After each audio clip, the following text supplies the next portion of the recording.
미국 대법원이 낙태를 허용해왔던 판결을 폐기하면서 미국 사회가 둘로 쪼개졌습니다.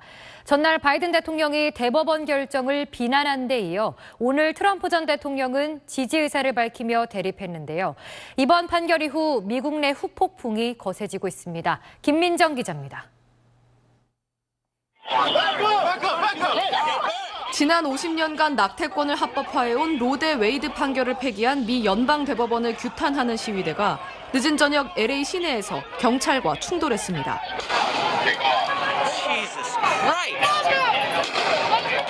시위자가 경찰에 끌려가고 경찰이 총을 겨눌 정도로 시위가 격화됐습니다. 둘로 쪼개진 미국.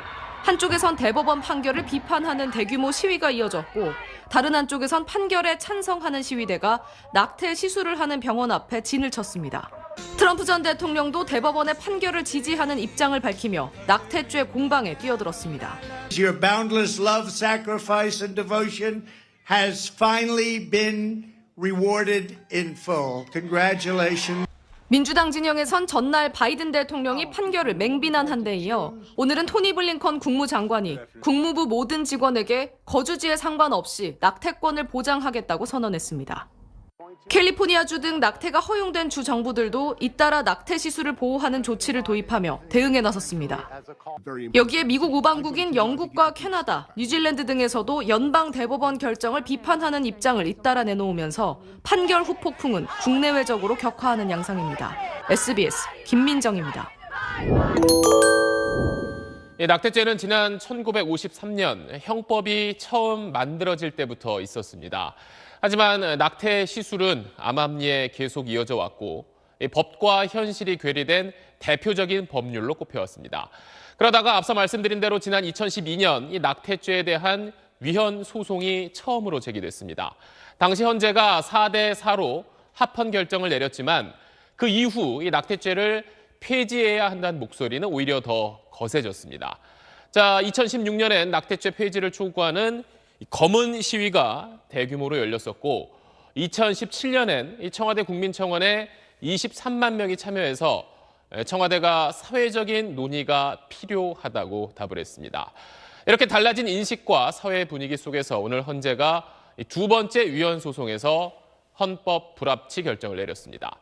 자, 그동안 낙태죄를 없애야 한다고 주장해온 시민단체들은 여성의 자기결정권을 존중받게 됐다며 환영한 반면에 종교계는 낙태는 생명을 죽이는 죄라며 오늘 헌재의 결정에 유감을 나타냈습니다.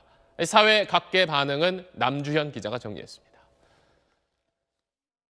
낙태죄는 위헌이다. 우리는 승리했다. 헌법 불합치 결정 소식이 전해지자 낙태죄 폐지를 외치던 여성들이 서로 끌어안고 환호했습니다.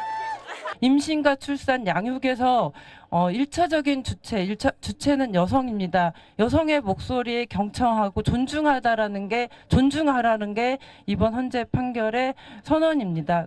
낙태를 처벌하는 현행법이 헌법상 기본권을 침해한다는 점이 인정됐다며 여성들은 대체로 환영했습니다. 태아는 중요하지만 그 태아를 키우고 또 태아를 만드는 게 여성이잖아요. 그래서 여성의 의사결정권이 더 중요하다고 생각합니다. 여성을 규제하는 차별적인 성격을 가진 낙태죄 폐지는 그 자체로 양성 평등을 향한 큰 진전이라는 평가입니다. 헌재 결정을 계기로 안전한 임신 중절에 대한 논의를 본격화해야 한다는 목소리가 높습니다. 미프진이라는 상품명을 가진 낙태 약물인데요. 이 약품이 사용 승인이 돼서 올바르게 사용되고 가짜 약물에 현혹되지 않는, 그래서 안전하고 여성 건강이 지켜질 수 있는 그런 계기가 됐으면 좋겠습니다. 그러나 종교계는 태아도 생명이라며 강한 유감을 표했습니다. 천주교 주교회의는 낙태는 태중의 무고한 생명을 직접 죽이는 죄이며 정당화될 수 없는 행위라고 밝혔습니다. 한국교회연합도 생명 말살과 생명 경시풍조의 확산을 도외시한 무책임하고 편향된 판결이라고 비난했습니다. SBS 남주현입니다. 이번엔 의학적인 관점에서도 한번 살펴보겠습니다. 오늘 헌재는 위헌 결정을 내리면서 낙태 허용 기준을 정하는 데에서 임신 기간이 중요하다고 봤습니다. 뱃속에 있는 아기가 언제부터 생존 능력이 있다고 보느냐에 따라서 외국에서도 여러 의견이 있는데 오늘 헌재의 결정을 조동찬 의학 전문 기자가 풀어봤습니다. 태아는 임신 11주가 되면 머리, 심장 등 모든 신체 기능이 만들어집니다. 헌법재판소가 낙태 결정 가능 기간으로 언급한 임신 22주는 태아 생존 능력이 기준입니다. 태아가 모체를 떠나 자발적으로 숨을 쉬거나 혹은 인공호흡기 도움을 받더라도 생존이 가능하냐를 따진 겁니다. 의학계에서 태아의 생존 능력은 미숙아의 생존율로 계산했습니다. 1990년대 미국 미숙아 연구에서 21주 이내에 태어난 태아는 모두 사망했고 22주에는 21%, 23주에는 30%가 생존했습니다. 1990년대 영국과 아일랜드 미숙아 연구에서도 22주 이내에선 1%만 생존했지만 23주엔 11%, 24주엔 26%가 생존했습니다. 이런 연구들을 토대로 세계보건기구는 태아의 생존 능력을 임신 22주 이상, 체중 500g 이상으로 정의했습니다. 단순 위헌이라고 주장한 3명의 낙태 허용 기준인 임신 14주는 태아가 독자적으로는 절대 생존할 수 없다고 미국과 유럽 등 다수의 국가가 인정한 기간입니다. 다만 스웨덴은 18주로 정했습니다. 하지만 의학의 발달로 태아의 생존 능력 조건이 변하고 있다는 견해도 있습니다. 실제로 2000년 일본 연구에서는 임신 21주에서 23주 사이에 태어난 태아 중 40%가 생존했고 우리나라에서도 세계보건기구 태아 생존 기준 500g보다 작은 302g의 태아가 생존했습니다. SBS 조동찬입니다. 최근 청와대 게시판을 통해 수십만 명이 낙태죄 폐지 청원에 참여했죠. 오래된 논란에 다시 불이 붙었습니다. 생명은 무엇보다 소중하다는 의견과 여성의 자기 결정권을 존중하자는 주장이 팽팽히 맞서고 있습니다. 여러분은 어떻게 생각하십니까? 김혜민 기자가 마이크를 열어놓고 들어봤습니다. 내 포공에 전산했냐? 내 몸은 내 것이다! 검은색 옷을 맞춰 입은 여성들이 구호를 외칩니다. 지난해 낙태죄 전면 금지에 반대했던 폴란드의 이른바 검은 시위가 한국에서 재현된 겁니다. 이미 청와대 게시판에선 23만 명이 넘는 사람들이 낙태죄 폐지 청원에 참여했습니다. 생명은 소중하지만 임신에 관해서는 아이를 낳고 이런 데서는 책임감이 더 중요하기 때문에 일단 여성의 인권도 지켜줘야 되고 아이를 갖고 나서 보니까 생각보다 배려받지 못하는 부분도 많았고 경력 단절이라던가 이런 점도 많고 근데 이제 미혼모 같은 경우에는 저보다 더 많이 그런 걸 느낄 거라고 생각을 해요. 1973년 제정된 낙태죄는 현재는 거의 처벌받는 사례가 없어 사문화됐습니다. 2012년부터 최근까지 처벌받은 사람은 105명, 이 가운데 구속된 사람은 단 1명뿐입니다. 반면 한국의 낙태 시술은 OECD 국가 가운데 최고치인 한 해 15만 건에 육박하는 것으로 추정됩니다. 안전 문제도 걱정입니다. 법의 처벌이 두려워서 그런 적절히 갖춰지지 않는 병원에서 수술을 받을 경우에는 출혈이나 또는 감염증이나 심지어는 폐혈증으로 사망까지 이르는 경우도. 반면 아직은 시기상조라며 폐지를 반대하는 목소리도 만만치 않습니다. 난자하고 정자가 만나서 생명체의 씨앗을 이런 부분에 대해서는 생명체로서의 어떤 존중을 받아야 마땅하다고 생각되고 있습니다. 낙태법은 좀 더 엄격하게 해서 남자도 같이 처벌을 받고 생명을 경시하는 사상은 안 된다고 생각하고 있습니다. 일정한 시기까지는 임신부가 원하는 경우엔 낙태를 할 수 있는 해외 사례를 따라야 한다는 절충안도 제시합니다. 완전히 없으면은 또 성문화가 너무 개방이 돼갖고 처음에 이제 아이가 생성되기 전까지는 무슨 기준점을 정해놓다던가 다 아이들이 자랐을 때에는 법으로 정해서 그거는 이제 법적으로 한다고 하면은 아마 조금 더 나아지지 않을까. 하지만 출산과 양육에 대한 국가의 정책적 지원이 우선적으로 뒷받침돼야 한다는 데 양측 모두 공감했습니다. SBS 김혜민입니다.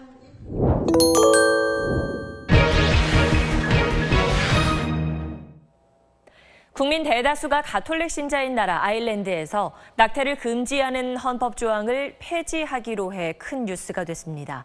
우리 헌법재판소도 낙태죄의 위헌 여부를 심리하고 있는데 법무부가 낙태죄 폐지에 반대하며 제시한 주장들이 논란이 되고 있습니다. 박세훈 기자, 먼저 법무부의 입장부터 정리해 볼까요? 네, 법무부가 최근에 헌법재판소의 공개 변론의 즈음에서 냈던 설명 자료부터 보시면 낙태율이 급증하고 또 여성의 신체적, 정신적 건강이 훼손된다, 또 생명 경시 풍조가 확산될 수 있다, 이렇게 낙태죄를 폐지하는 반대 주장의 근거로 제시를 했습니다. 네, 그럼 순서대로 짚어보죠. 먼저 낙태를 허용하면 낙태가 급증한다라는 주장에 근거가 있는 겁니까? 그게 수치상으로 보면 꼭 그렇지가 않습니다. 낙태 문제를 연구해온 미국 구트마흐 연구소의 보고서를 보면 법률로 낙태를 금지한 나라의 낙태율이 여성 1000명당 37건, 그렇지 않은 나라 34건과 비슷합니다. 사실은 팀이 그래서 낙태율이 급증한다고 한 근거가 뭐냐 이렇게 법무부에 물어봤더니 담당 공무원은 별다른 근거를 제시하진 않았고요. 그건 상식이라고 생각한다, 이렇게만 답변을 했습니다. 네, 그럼 낙태를 허용하면 여성 건강이 훼손된다라는 주장은 어떻게 봐야 할까요? 그건 이제 안전하지 않은 낙태에 대한 세계보건기구의 조사 결과를 볼 필요가 있습니다.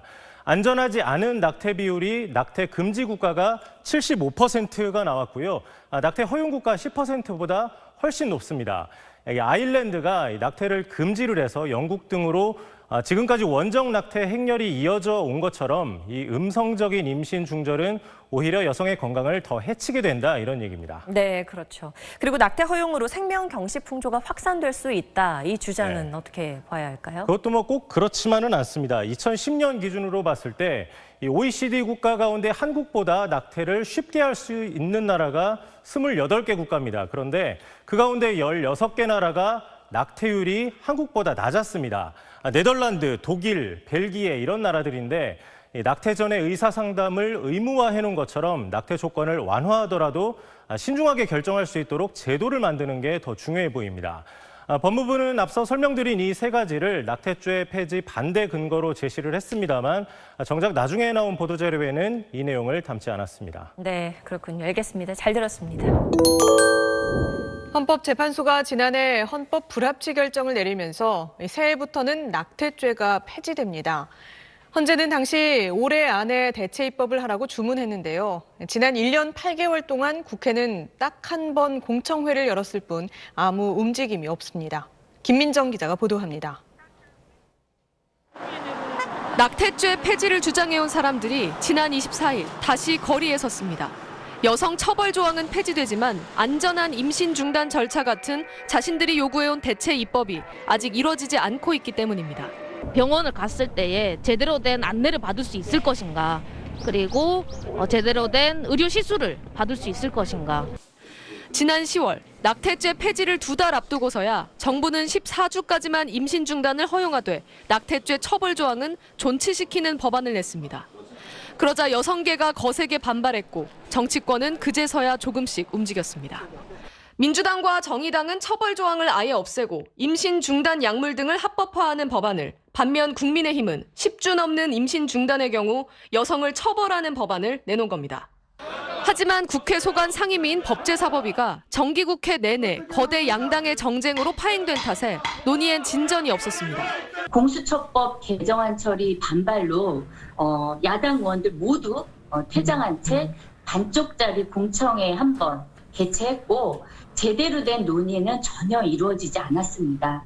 기존의 낙태죄는 폐지되지만 의료 현장 등은 혼란스럽기만 합니다. 임신 중단 시술이 지금껏 불법이었던 만큼 의료기관 상담 절차에서 비용까지 법이 정해줘야 할 문제들이 많기 때문입니다. 의료인들이나 여성들이 안심하고 처방 걱정 없이 의료 행위를 하고 받을 수 있는 상황이 되어야 된다는 점을 정부가 확인하는 게 일단 지금 필요할 것 같습니다. 여성의 건강권을 보장하면서도 사회적 공감대를 얻을 수 있는 대체 입법을 정치권은 지금이라도 서둘러야 합니다. SBS 김민정입니다.